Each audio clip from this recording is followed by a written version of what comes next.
Olá, eu sou Alberto Bernardi, engenheiro agrônomo e pesquisador da Embrapa Pecuária Sudeste, e vou falar com vocês sobre o uso eficiente de nutrientes em sistemas ILPF.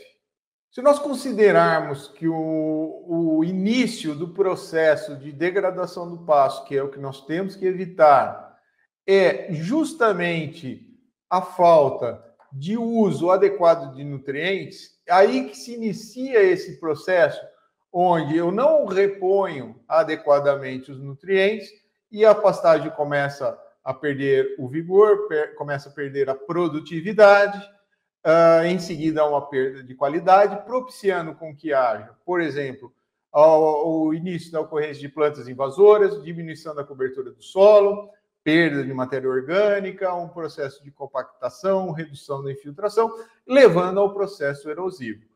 Então, para evitar esse processo de degradação do pasto, o início é justamente um manejo adequado de nutrientes, e os nossos sistemas ILPF vêm nos dar essa possibilidade de corrigir o solo, elevar a fertilidade, corrigir as propriedades químicas, físicas e biológicas, aumentando essa produtividade, evitando a degradação do pasto. O início da recuperação, quando nós temos que manejar apenas o fornecimento de nutrientes, é um custo relativamente baixo, se nós considerarmos o avançar desse processo, quando nós temos, por exemplo, um processo de degradação do solo, onde vai exigir um grande trabalho de máquinas, de recuperação de toda daquela paisagem, para que nós possamos recuperar esse solo e colocar de novo no processo produtivo.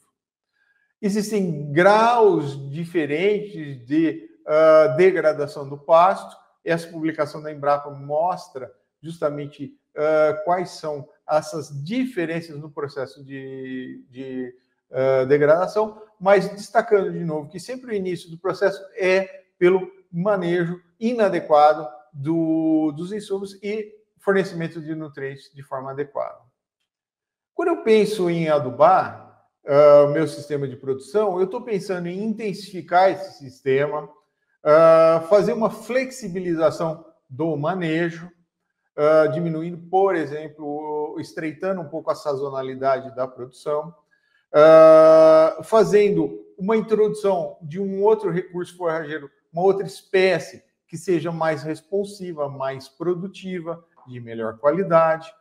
Eu estou pensando em adubar para fazer recuperação da pastagem e, como um todo, fazer então, aumentar a sustentabilidade da produção do meu sistema agropecuário. Quais elementos que eu devo adubar? As pastagens, assim como os vegetais, eles têm elementos que são essenciais para o seu desenvolvimento vegetal, que são divididos, por exemplo, entre macro elementos, que são nitrogênio, fósforo, potássio, cálcio, magnésio e enxofre, e os microelementos, que estão aqui boro, cloro, manganês, ferro, níquel, cobre, zinco, molibdênio, certo? Além do carbono, o oxigênio e hidrogênio, que são absorvidos do ar e também pela água. Então, esses são os elementos considerados essenciais, são os nutrientes para o desenvolvimento vegetal correto. E não é diferente para as pastagens. Mas qual desses elementos é o mais importante? Diria que não existe o mais importante. Nós temos que pensar num equilíbrio. E isso com base na lei do mínimo, né? Ou a lei de Liebig, que nos mostrou que o desenvolvimento de um organismo ele vai ser limitado pelo fator que estiver em menor quantidade, mesmo que todos os outros fatores estejam em excesso. O fator presente em menor quantidade, o mínimo, é o que limita esse desenvolvimento do organismo. Então, essa imagem bastante divulgada, né, de um barril, onde cada uma dessas laterais indicaria um nutriente. Onde que vai vazar? Onde que vai ser o ponto fraco? Justamente aquele elemento que estiver em menor quantidade, mesmo que todos os outros estejam numa quantidade adequada. Então, para a agricultura, os vegetais precisam desses 17 nutrientes para crescer, mas apenas se estiver um faltando, o crescimento será limitado justamente por esse. Então, não existe o mais importante. O que nós podemos dizer é que existe um equilíbrio entre a oferta, a disponibilidade desses nutrientes e a absorção pelas plantas. E como eu posso fazer para avaliar essa fertilidade? O método mais simples, acessível, é a análise química. E é um processo que se inicia com uma amostragem de solo, vou recolher essas amostras, encaminhar para o laboratório para análise química, fazer a interpretação desses resultados, a partir dessa interpretação, uma recomendação, e aí fazer a correção do solo e a adubação, com base nesses resultados levantados. Então, são várias etapas que eu devo tomar bastante cuidado. Por exemplo, o início desse processo é na amostragem, que eu tenho que fazer uma amostragem representativa, utilizando as ferramentas adequadas, né? Qual o tipo de trado que eu tenho disponível, qual a melhor condição de uso dessas ferramentas, né? Então, nós temos trado holandês, adequado aí para qualquer condição de solo, trado rosca, mais usado em solos arenosos, solos úmidos, o trado tipo sonda, né? Um tubo ou calador, então solos com boa umidade, não compactado, eles vão ser bastante úteis, né? E posso usar até um enxadão, né? Que vai é um pouco mais difícil de fazer a amostragem, mas ele vai ser útil, por exemplo, quando o solo estiver muito seco, compactado. Então, dependendo da condição, eu tenho que lançar mão da ferramenta mais adequada. Aí o processo de amostragem de solo, eu tenho que fazer uma estratégia, onde cada ponto de amostragem eu cubra, né, a área de forma representativa. Então, para coletar uma amostra, eu vou fazer várias coletas de amostras simples, né, cobrindo toda a área em questão de um modo que eu consiga representar essa área. Essas amostras simples vão ser reunidas numa amostra composta, certo? Essa amostra composta depositada num recipiente limpo, onde eu vou fazer a homogeneização e dali eu vou tirar uma parte, uma alíquota que eu vou enviar para o laboratório. Normalmente, eu vou enviar uma amostra em torno de 500 gramas para o laboratório. Lá no laboratório, existem laboratórios especializados, com métodos regionalizados, onde eu vou fazer o processo de extração e determinação desses nutrientes, correto? E eu vou receber, então, os resultados dessa análise química, certo?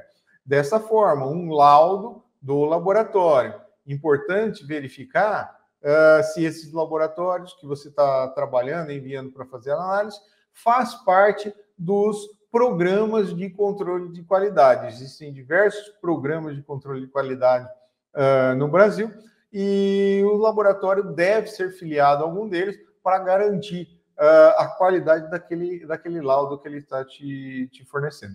Então, um laudo de análise química do solo que vai me ajudar a fazer a interpretação. Como eu faço isso? Lançando mão das informações que eu tenho nos boletins, certo? Para cada região, eu tenho um boletim onde eu consigo interpretar e fazer a recomendação dessa correta calagem e adubação do meu sistema. Como eu faço essa interpretação? Os resultados de análise de solo me indicam, né, a concentração daquele elemento, E já existem valores tabelados para cada região, para cada cultura, inclusive para pastagens, onde eu vou situar nesse gráfico onde aquele nível de elemento disponível no solo está localizado, me dando uma interpretação do rendimento, da possibilidade de rendimento.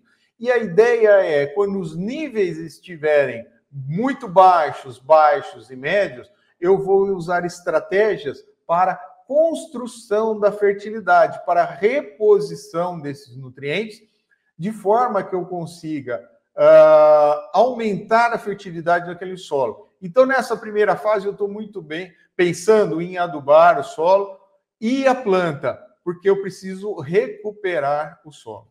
Quando eu começo a chegar nos níveis adequados, eu já estou próximo dos teores adequados desses nutrientes e eu ainda estou pensando em repor esse nutriente para manter meu solo equilibrado e suprir a planta, certo? A partir do momento que meus teores começam a ser considerados altos, eu começo já a pensar em que o meu solo já está com a fertilidade constituída, então eu vou pensar na reposição. Então, minha adubação vai ser muito mais com base no que a planta está extraindo do meu sistema, certo? Isso tudo com base naqueles resultados de análise de solo. Se eu for pensar no processo de construção dessa fertilidade, eu inicio com um diagnóstico correto, ou seja, a amostragem de solo, envio para o laboratório que me dê resultados confiáveis, vou lançar mão de corretivos e fertilizantes eficientes. Então, eu vou pensar num processo de construir essa fertilidade. Eu não consigo isso em uma safra para outra, mas é um trabalho de construção, onde, inicialmente, eu vou pensar em fazer uma calagem, uma gessagem no meu solo para corrigir a acidez, promover um sistema de crescimento das raízes bastante vigoroso. Em seguida, eu começo a pensar na disponibilidade de fósforo, né? Principalmente para os solos com baixa fertilidade, onde eu vou favorecer o estabelecimento da cultura. Aí eu vou pensar no suprimento de nitrogênio. Vejam que é crescente, né? Principalmente para garantir um maior crescimento e produtividade, certo? A partir daí, eu já vou começar com ajustes, né, nesse processo de construção da fertilidade, onde eu vou ter como base potássio, enxofre e os micronutrientes, já pensando em tolerância aos estresses e melhoria dessa produtividade. Até quando eu chego naqueles níveis mais adequados, né, onde eu já tenho um balanço, um equilíbrio nutricional, e aí eu vou trabalhar com ajustes nesse sistema. E sempre considerando que essa construção da fertilidade, essa maior produção de biomassa, vai me levar também a um aumento da matéria orgânica do solo. Então, a reposição de nutrientes de forma gradual, equilibrada, considerando as necessidades, levando ao aumento da produção de biomassa, vai também fazer com que haja um maior teor de matéria orgânica no solo ao longo desses ciclos de cultivo.